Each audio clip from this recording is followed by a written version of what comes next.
I worked as a trauma therapist for about 10 years. And one of the things I used to talk to my clients about was when people come out of trauma, they, on any one of those situations, can have a different journey, even though they're in the same event.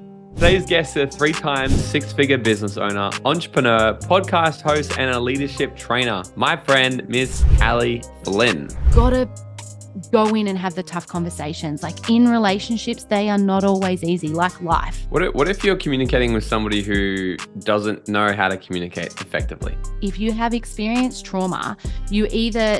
If you were to go back to your 18-year-old self and give her 30 seconds of advice, what would it be? Be...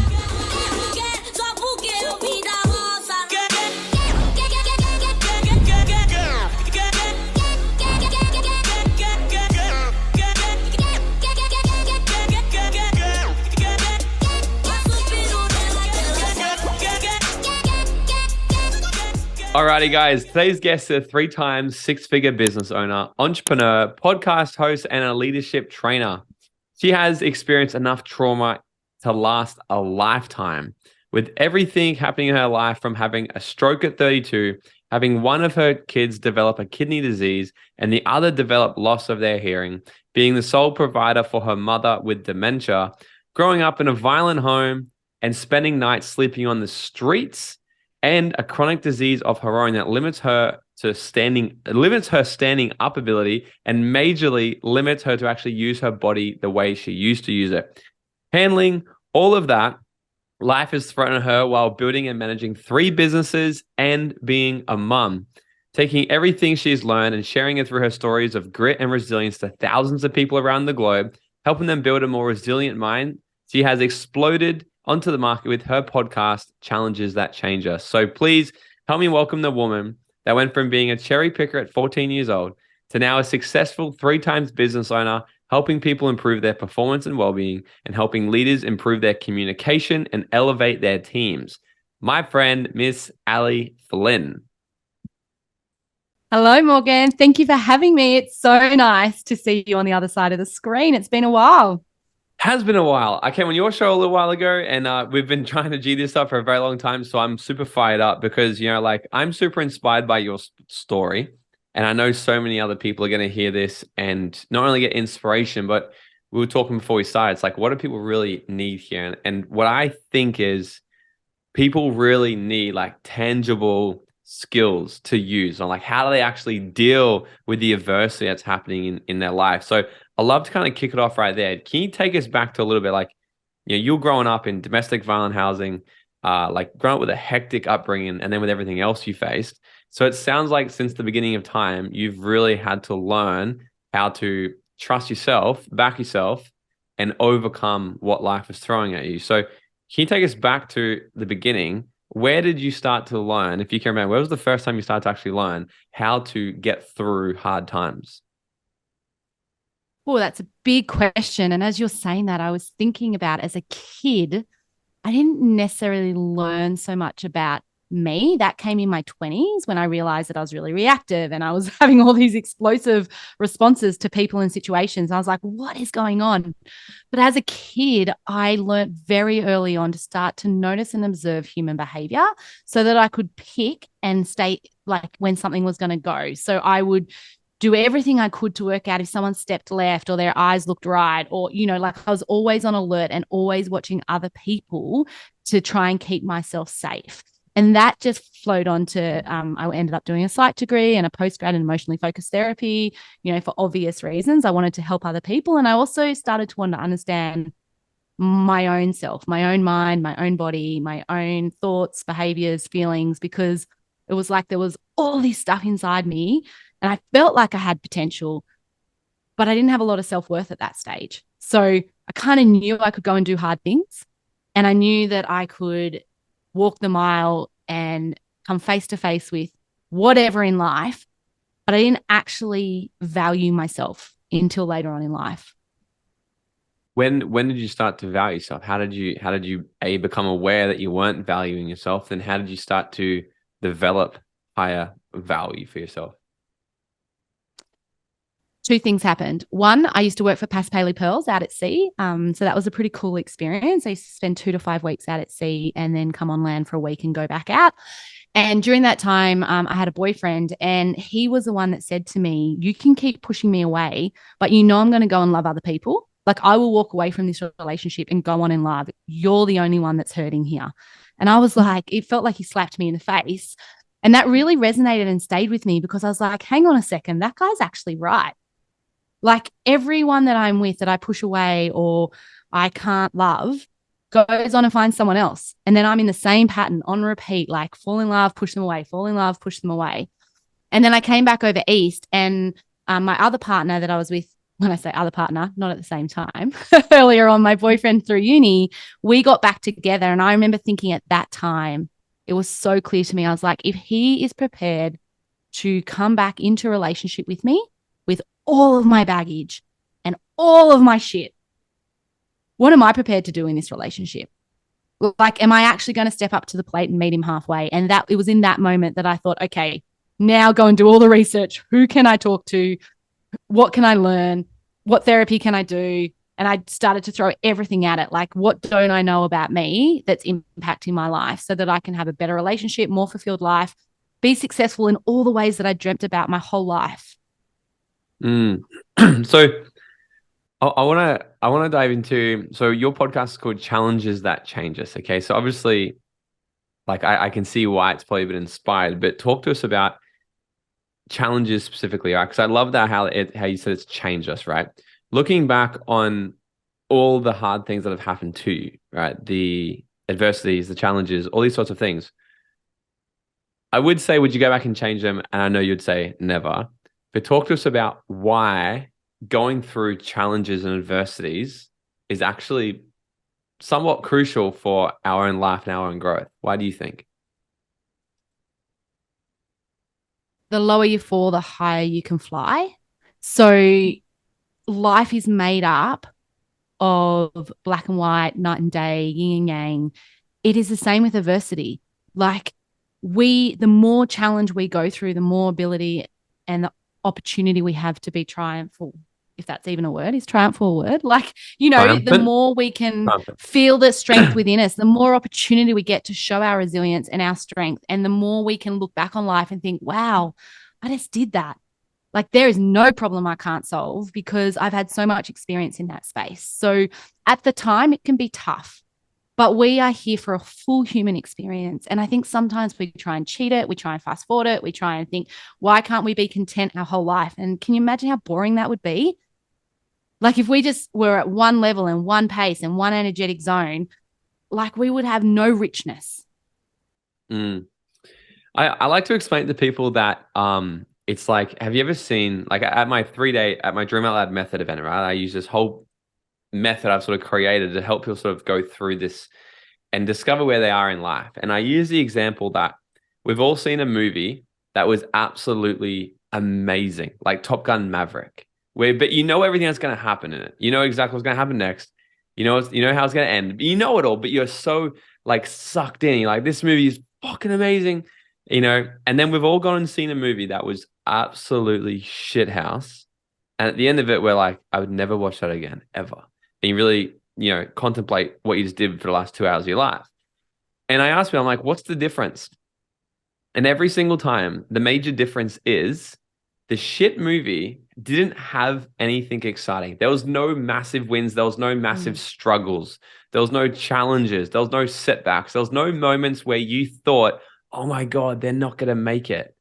But all the incredible movies are the ones that have all that, where they take you through that emotional roller coaster. And that's why when you finish it, it's so rewarding.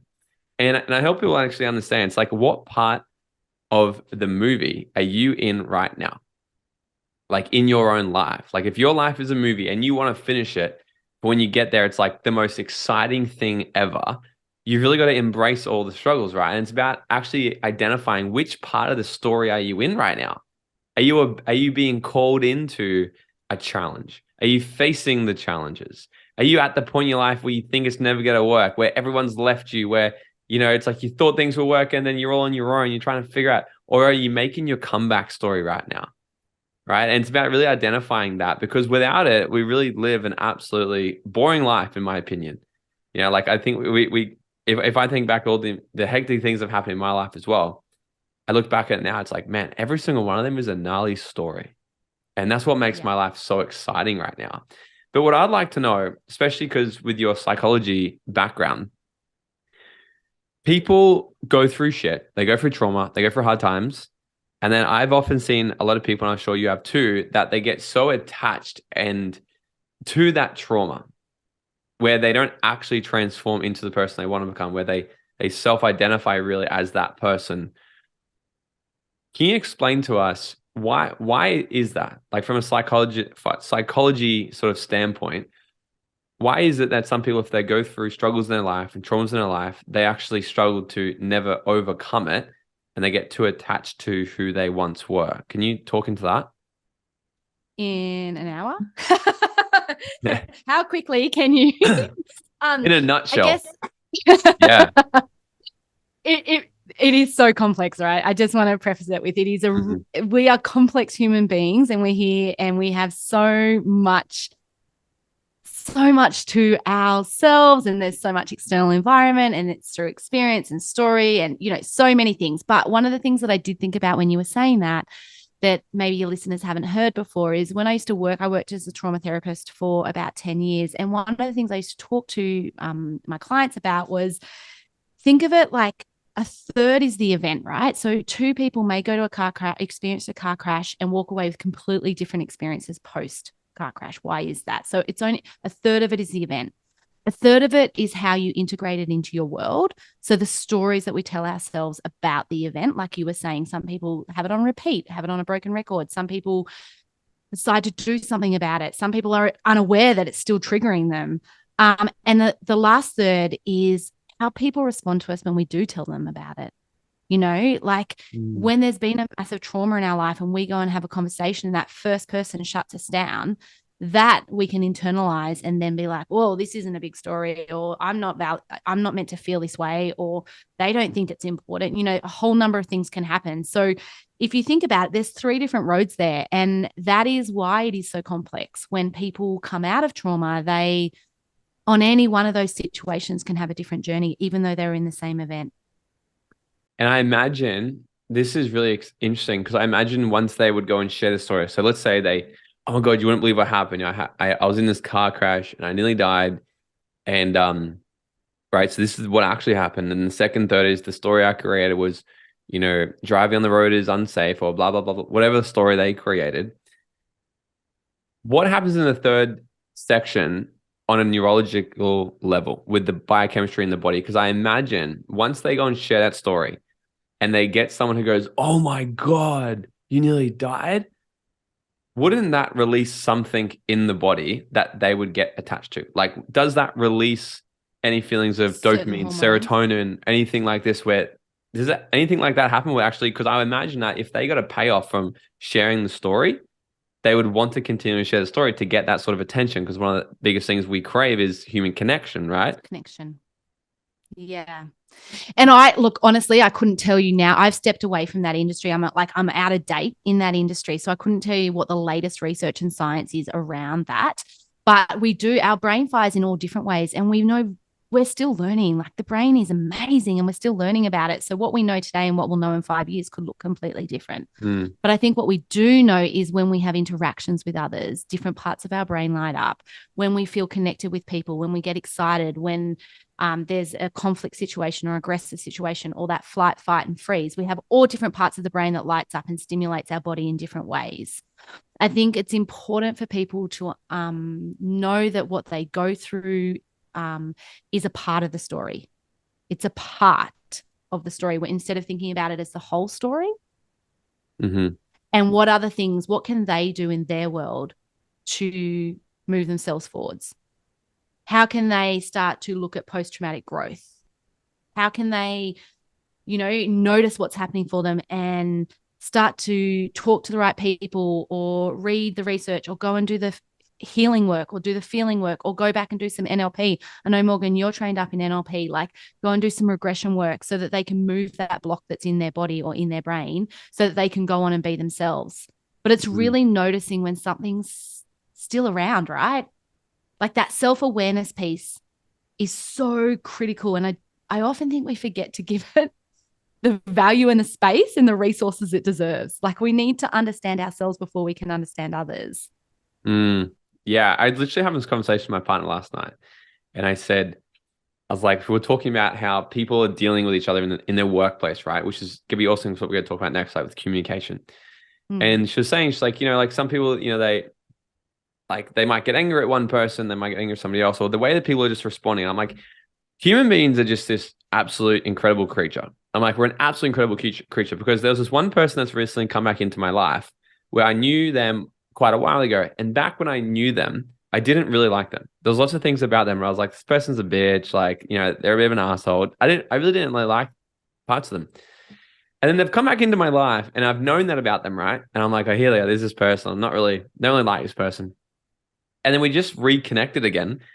And I've recently hung out with them and I was literally watching them the other day and we're having a big conversation. And here they are in their full essence. They haven't changed at all. They're still the same personality, saying the same shit, triggering people. And like, this definitely is a person who would be hard to like, put it that way. But I was watching them and I was like, in my own head, I was like, you definitely are a person who would be hard to like. And I love that so much about you. That's what I was saying in my head. I was like, that's just so cool. Like, I love that this person is so authentically them. And none of it was actually triggering to me. None of it was a problem for me anymore. None of it was me being like, oh my God, this person. I was like, they're just funny. Like, I just find them so funny. And I love that about them. And I was talking to my partner about it. I was like, isn't it so interesting that this is like, if we really want the world to be a better place, it's not really about trying to change other people. In fact, it's not that at all. And in fact, if you look on the news right now, everything is all about trying to change others, change people's opinions, change people's beliefs, and all this sorts of shit. But right then in this instance, this relationship with me and this person completely changed, not because they changed, but because I did the work on myself. So the things in her that annoyed me were only present because they also exist inside of me. And I got okay with the parts of me that were being annoyed this person. And I just worked on myself. And I said to her, I was like, literally, the world would be such a better place. It's not really about becoming better communicators to other people. It's about understanding yourself better, doing your own work, and becoming a better person yourself. Because if less people were getting into arguments with each other, triggering each other, being nasty to each other, doing hectic shit in the world, it would be a byproduct of actually doing the work of themselves. And that's really what it's all about, right? It's like it's not about trying to change other people. It's about going, how can I become aware of this shit and do the work myself? Yeah. And that is like, I look at a 3-step process. So step 1 is that self-awareness piece, because absolutely everything you said is so true. The second step is then how can I start to observe the behaviors in others? And then the third step is how do I adjust my style to bring out the best in this interaction? Because, we talk a lot about treat other people how you want to be treated, but half the time I'm talking Japanese, they're talking French, and we're not connecting. So that's actually not accurate. You want to be able to understand you and understand your reactions. And what you're talking about there is what we call an emotional signature. So when you have a reaction to someone or something, we have a natural response that we do. And that we can miss that sometimes. We can miss that initial response, or we can be aware of it and not want to do anything about it. But it's really important to get that self-awareness so that we can then start to understand maybe what's going on for someone else after that. And then how do we connect, and how do we make better relationships, and how do we start to have better conversations from our end? We can't change them, like you said, but we absolutely can adjust our style to bring out the best in the other person and to bring out the best and to get the outcome that we're looking for. Yeah. Look, I want to talk about, so I imagine your life day to day is pretty freaking hectic. You've got 2 kids that need a lot of attention from you. You've got your mother that needs a lot of attention. 3 kids. 3 kids, sorry. 3 kids. You've got a husband, which probably also needs a lot of attention. And you run 3 businesses, right? Well, now you said you just sold one, right? So you're running 2 businesses right now, but you sold one. And I know one of the main things you teach people is all about leadership and communication. So can we open up this conversation here? I really want to understand, how does somebody like you that has so much shit happening, that life has just been like, take my attention, like you need energy going there. How does someone like you handle all that and still give the attention and the energy that it needs to grow multiple businesses at once? The things that come to mind when you say that A couple of things. One is a teaspoon theory. So I've learned this recently in the last sort of 2 years, is that, like, say I have 16 teaspoons a day, use them wisely. What do I want my first 3 teaspoons to be spent on? Like, I can do anything, but at what cost? So that might be costing money. It might be costing time, energy. So it's really weighing that up from a day-to-day basis. It's like, okay, at the start of the day, I've got all these things to do, all these people to see. Just know that it's not limitless. Time isn't limitless. Energy isn't limitless. So how do we use our teaspoons wisely? And starting to get an idea about what like, if I'm going to have a difficult conversation with a staff member, how many teaspoons will that use? Versus if I'm going to go and spend time in detail writing marketing copy, doing the accounting, whatever it is, how many teaspoons will that use? So that's one thing. But the other thing that I really thought about then when you said it, and this is something that I didn't realize other people didn't do for a very long time, is I have an incredible ability to give 110% of my attention to what I'm doing in the moment. And then I walk away from it, and it's like that didn't exist. So when I'm in one business, I can give it my whole heart attention for that hour if that's what it's doing. And when I walk away, no matter where that problem's up to, no matter where we're up to in the day in that business, I can walk away from that situation and focus on something else without it letting seep back in. And there's a couple of ways that I do that. One of them is, if you find that you're trying to put your attention on a task, and it's like this, it's like if you shake up a Coke bottle and start to open the lid and it all starts to spurt out, if you find that these little thoughts and feelings are jumping in and kind of invading that attention, then maybe what you need to do is set a time in your diary. 9 a.m. tomorrow morning, I'm going to be thinking about that. And so every time it comes up, it's like, yep, I've got you. I'm going to think about you at 9 a.m. Like, just keep pushing it over. So, and then you have to value that time. You have to sit down at 9 a.m. and go, all right, what were all the things I was thinking about? What is the problem here? What is the outcome I want? What's stopping me from getting that outcome? So sometimes what we do is we're on this rat wheel and we keep going, and we notice all these thoughts coming in, but we don't do anything with them. And we just allow them to invade that space so that we're not present and we're not giving 110% to that moment with what we're trying to achieve.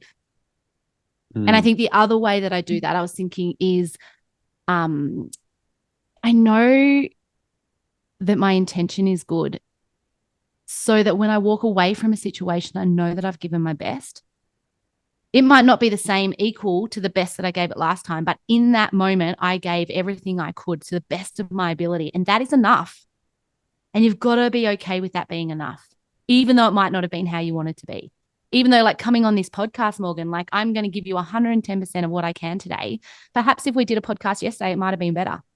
I might have had more energy or not as much on my mind. But at the end of this podcast, I have to be okay with saying I gave the best I could in that moment for Morgan's listeners and to Morgan, and that is enough. And then move on to the next thing and not let those thoughts keep creeping in.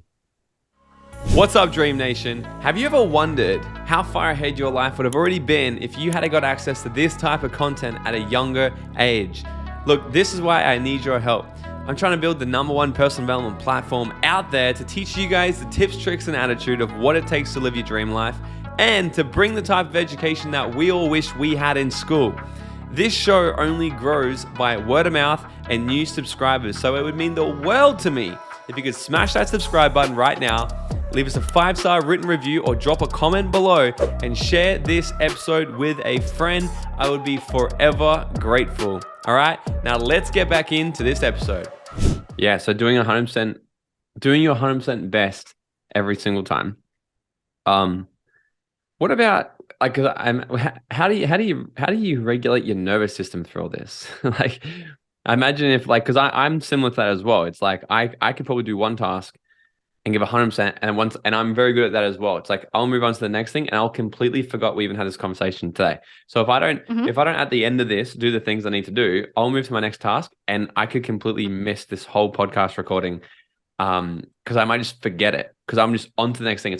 It's done out of my mind now. So I can do that as well, but I also know, like, it sounds like you've got so much shit happening. What I also know is if I do it for too long, I feel my body start to like tank a bit. And so I need to know that I've got something that I'm going to be able to balance it out with, where it doesn't need my full hyper focus attention coming up, whether that be in a couple of days or a week or something like that. How do you sort of deal with that and actually bring your body back to a form of, like, neutral? literally have it in my diary. So I actually Ooh. block out. So I can have block out time. So tomorrow morning, there is a big yellow highlighted bit in my diary, which means nothing can come into that other than family and connection. So one of the things I've had to learn, and this is from having a stroke. And so after my stroke, I didn't have the capacity that you and I are talking about right now. I didn't have the capacity to be on 6 lanes and to go, go, go. I had 1 lane, and that was hard. It was like I was driving at night with no headlights on in 1 lane, and I didn't know where I was going for a good 2 years. And now life is colorful, and I'm on the 6 lane highway and it's going both ways and I could go any direction, but I didn't experience that for a long time. So I had to put more systems in place. And one of those was that if I'm going to give a lot of my energy to something, if it's going to use a lot of my teaspoons, how am I going to fill that bucket back up? And not just the bucket in like meditation or self-care where you think about bars and walks. Like self-care might involve feeling inspired. It might involve going and doing another course.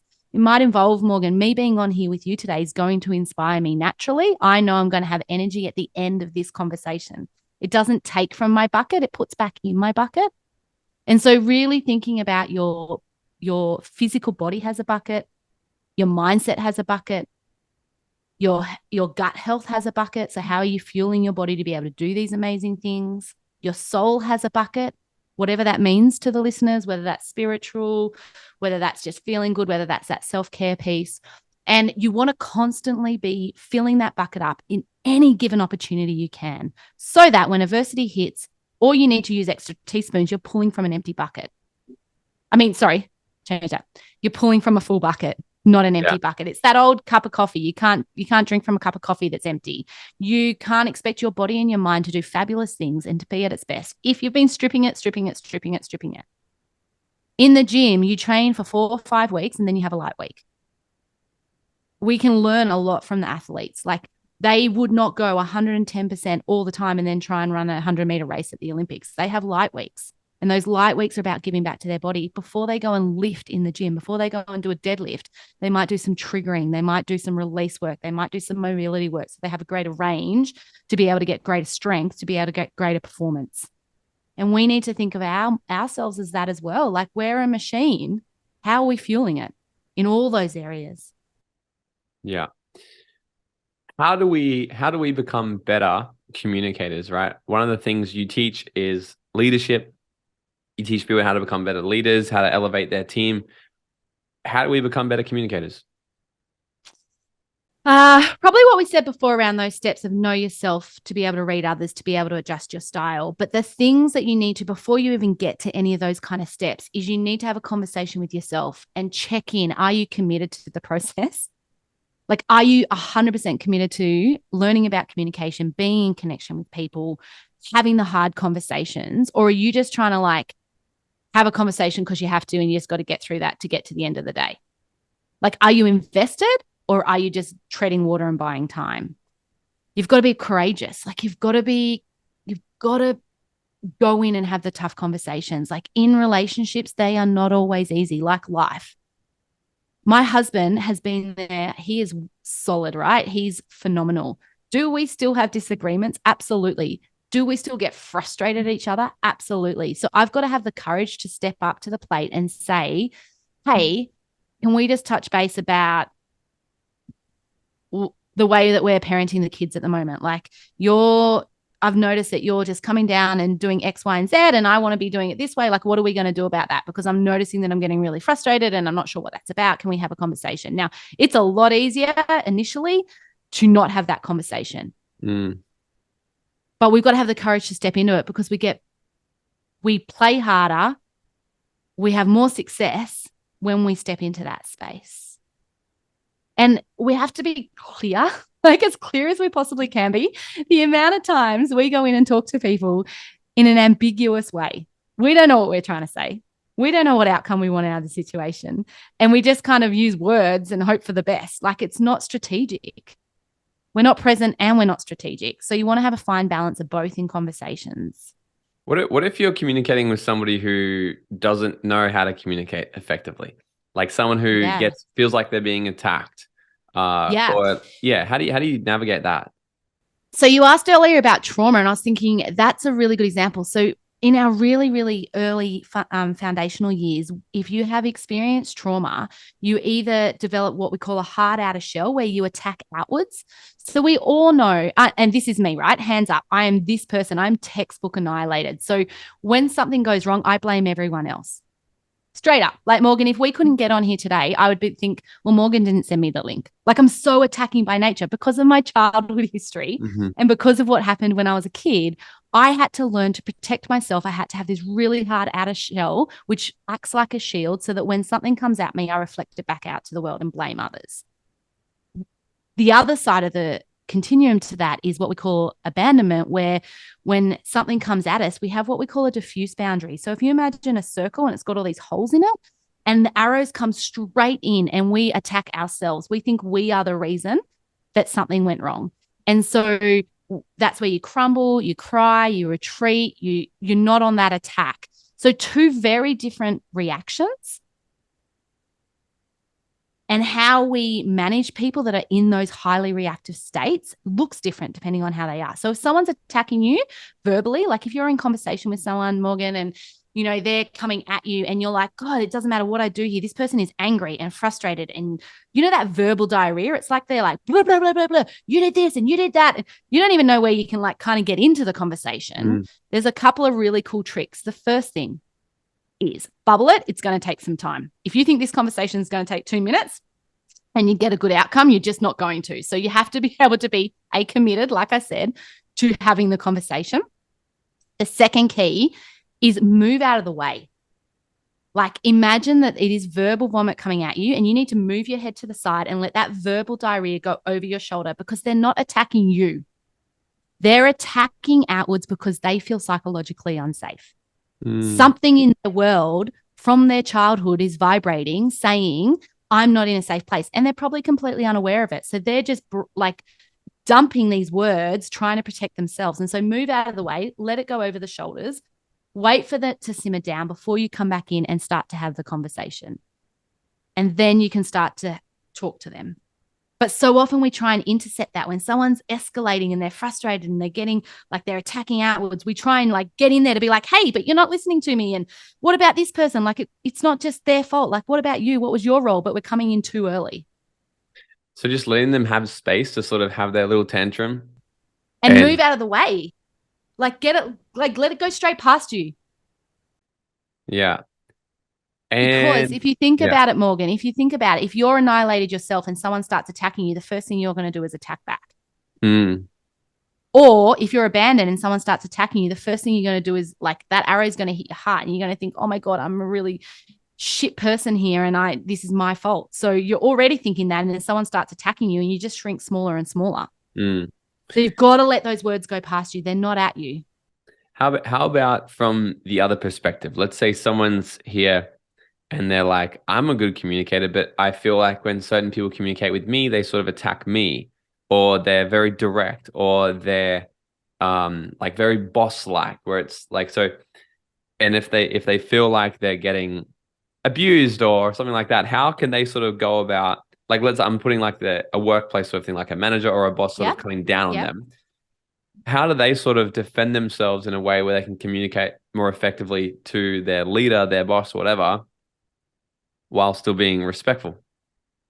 So you're saying that the boss is being attacking and the person on the other end is like, I want to have it. So this is where when we start to understand what happens. So what happens for us, what reaction are we having in the moment first and foremost? Because if we are in reaction, nothing's going to go well. So you said earlier that we are in charge of ourselves. And so we need to take check and take stock. Take a moment. They're going to keep ranting. So you have time. You don't need to panic. Take a moment, take stock. What is my reaction here? Am I worried? Am I worried they're going to find me? Am I scared that if I speak up, they're going to get more aggressive? Am I feeling like they're treating me like shit? Whatever it is, like check your own reaction first. And then it's about dancing in conversation. So what is it that person, it doesn't matter that they're your boss. It shouldn't make a difference whether they're your boss or your person that you're working next to or your kids. It's like, what do they need from me here? You know where I said they're speaking Latin, you're speaking French? How do you start speaking the same language? So how can you ask more curious questions to simmer the situation so that you can get an outcome that you want? Yeah. They're just human beings. And so often we put them on a pedestal because they're a boss. I can't I can't do that because they're my boss. You can absolutely dance in conversation. You can absolutely take charge of this conversation and ask really smart strategic questions to open that other person up so that they can work out what's going on for them so that you can get the outcome that you want in that conversation. Yeah. You can say, what's that like? Tell me more about that. Or, I'm wondering how would that be if I'm just trying to think of an example. So if the boss is coming down and being like, you didn't hand in this work, like I need this work yesterday, you haven't handed in, and they're like coming down attacking, move out of the way, let the attack go past before you jump back in and be like, can we sit down and talk about this? I really want to understand what's happening for you. You're saying that it didn't come in. What was the expectation around that? So asking questions so that that person's feeling heard, validated, and understood. It doesn't matter that they're your boss. You're flipping the conversation so that you can actually start to communicate together, so you can meet in the middle. You got to take control of that. Every conversation you got to go into, you got to know, what's my role in this. Yeah. Don't just be a tourist in it. Yeah. What I want to know is this, as we sort of come to the end. So you've built 3 super successful businesses, a successful life for yourself, despite having every single reason why you couldn't or why you shouldn't. And I would really like to know, what do you think is the 1 or 2 things that have really helped you become as successful as you have been? What do you think they are? I would say, and this gets refined over time, and your listeners have probably heard this, but I just can't put enough emphasis. The more we've faced that either I might not survive the next 10 years or one of my children may not make the next 10 years. Like, we have stared down that barrel quite a few times. And every time that happens, we come back to the drawing board and we have a conversation around, what are our values? Are we living into them? Are they guiding our decisions, or have we just put them on the bookshelf and we're forgetting about them? What are our pillars? Like, what are our strategic pillars in life? Like, what do we really care about? And what is important to us? That changes over time, and that's okay. And you've got to make sure that you're still checking in with that. So when you run a business or a company, if one of your strategic pillars is to go out there and give it absolute best and to go as far as you possibly can in your career, that is completely fine. Go nuts, go for it. Keep it in the forefront of your mind.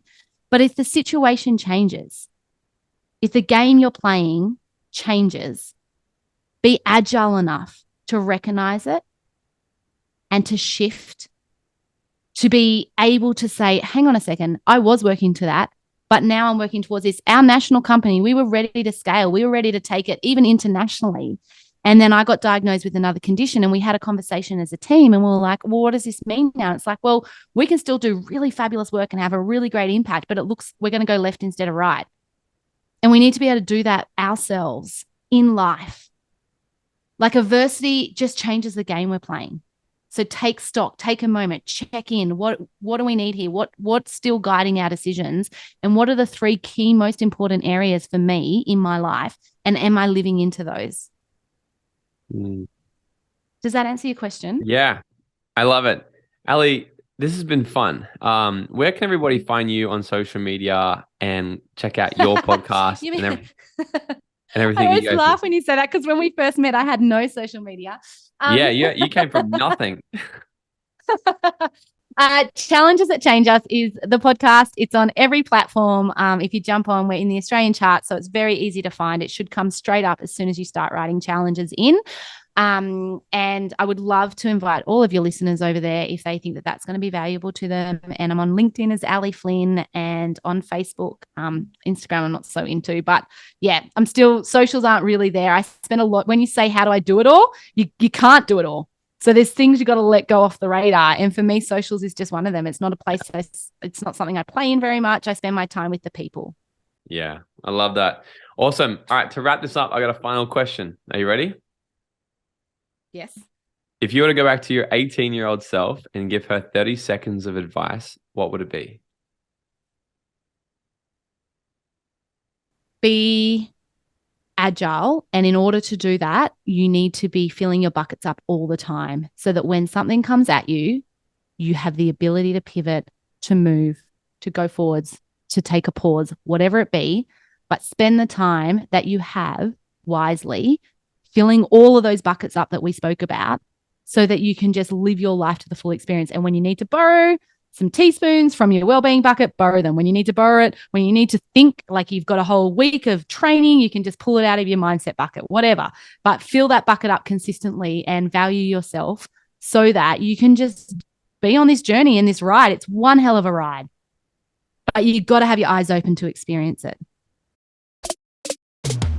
Thank you so much for listening. And if you got value from this episode, it goes such a long way. If you can just take 20 seconds of your time, leave me a 5-star rating and written review, then screenshot this episode and share it to your story. And make sure you tag me for that shout out. And until next time, guys, go out there and dream out loud.